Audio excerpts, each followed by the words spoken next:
சரி, திரு சுமன் ஸ்ரீராமன், இங்க மது ஒழிப்பு ஒரே நாள்ல கடையை மூடிட முடியும் அப்படிங்கிற கருத்துல ரொம்ப உறுதியா இருக்கிறாரு. ஆட்சியில் பங்கு அதிகாரத்தில் பங்கு அப்படிங்கிற முழக்கத்திலையும் திரு திருமாவளவன் ரொம்ப உறுதியா இருக்கிறாரு. அதை தாண்டி எழக்கூடிய இந்த கருத்துக்களுக்கும் திருமாவளவன் பொறுப்பேற்கணும் இல்ல பதில் சொல்லணும் அப்படின்னு எதிர்பார்க்கிறது சரியா? இல்ல அதாவது என்னை பொறுத்த வரைக்கும் திமுகவினுடைய ரியாக்ஷனே எனக்கு புரிய மாட்டேங்குதுங்க.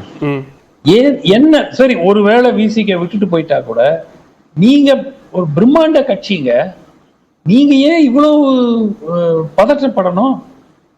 ஆதவ அர்ஜுனா இல்லையே பதற்றப்படுற திரு ராஜாவை வைத்துக் கொண்டு ஒரு பிரஸ் இது சந்திப்பை ஏற்படுத்தி அதுல இதுக்கு விளக்கம்லாம் கொடுக்கிறது.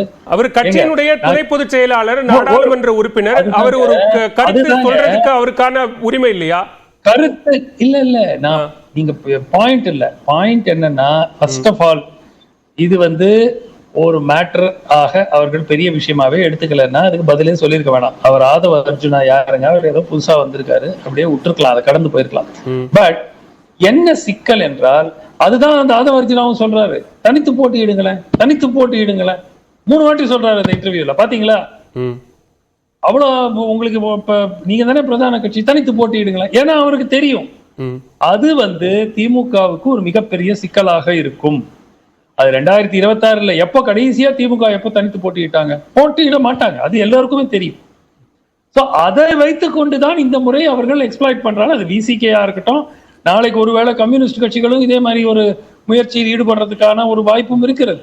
சொல்ல முடியாது. பிகாஸ் அடிப்படையாக ஒரு கட்சி, இப்போ செல்வி ஜெயலலிதா இருந்தாங்க 2016 யாருடையுமே கூட்டணி இல்ல, தனித்து போட்டிட்டு ஃபுல்லா ஜெயிச்சாங்க. அந்த மாதிரி திமுகவா செய்யும்? எல்லாரையுமே தன்னுடைய கட்சி சின்னத்துல போட்டி போடணும்னு சொன்னாங்க. அவங்க கூட்டணி இல்ல எந்த கட்சிகள்? ஒரு 4 பெரிய கட்சிகள் சொல்லுங்க சார். ஒரு 4 பெரிய கட்சிகள், சின்ன கட்சியோ பெரிய கட்சியோ இல்ல, பெரிய கட்சிகள்லயே வேற சின்னத்துல நிக்க போறாங்க. அவங்களோட சின்னத்திலே நிக்கலாம்ல. அதுதான் சொல்றேங்க.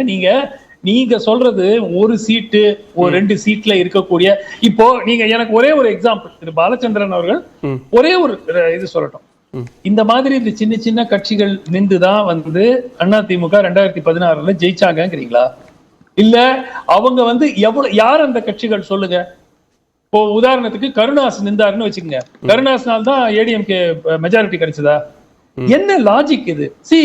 சில விஷயங்கள்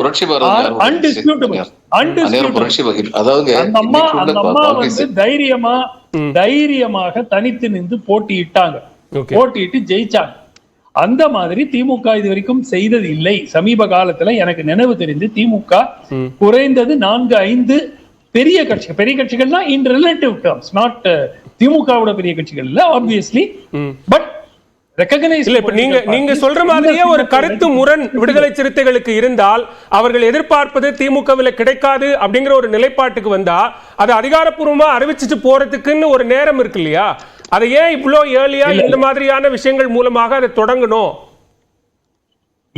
இப்போதைக்கு இது வெறும் ஒரு ஆழம் பார்க்கறதுக்கான ஒரு முயற்சி, அவ்வளவுதான்.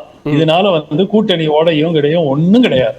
தேர்தலுக்கு சில மாதம் இப்ப அதிமுக என்ன சொல்றாங்க, கூட்டணி ஆட்சியெல்லாம் தமிழ்நாட்டுக்கு ஒத்து வராது சொல்றாங்களா இல்லையா? அவங்களும் கமிட் பண்ணிக்க மாட்டாங்க. இப்போ எதுக்கு கமிட் பண்ணிக்கணும்? இப்ப கமிட் பண்ணா என்ன ஆகும்?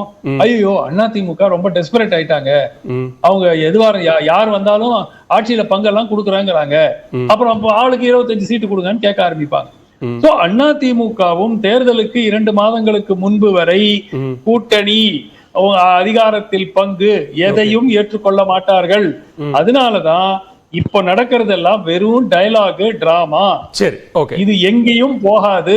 கூட்டணி இப்போதைக்கு எங்கும் முடியாது. அதுக்கு பிறகு தேர்தலுக்கு 2 மாதங்களுக்கு முன்புதான் இறுதி ஃபார்மேஷன்ஸை நம்ம யூகிச்சு கொள்ள முடியும். ஓகே.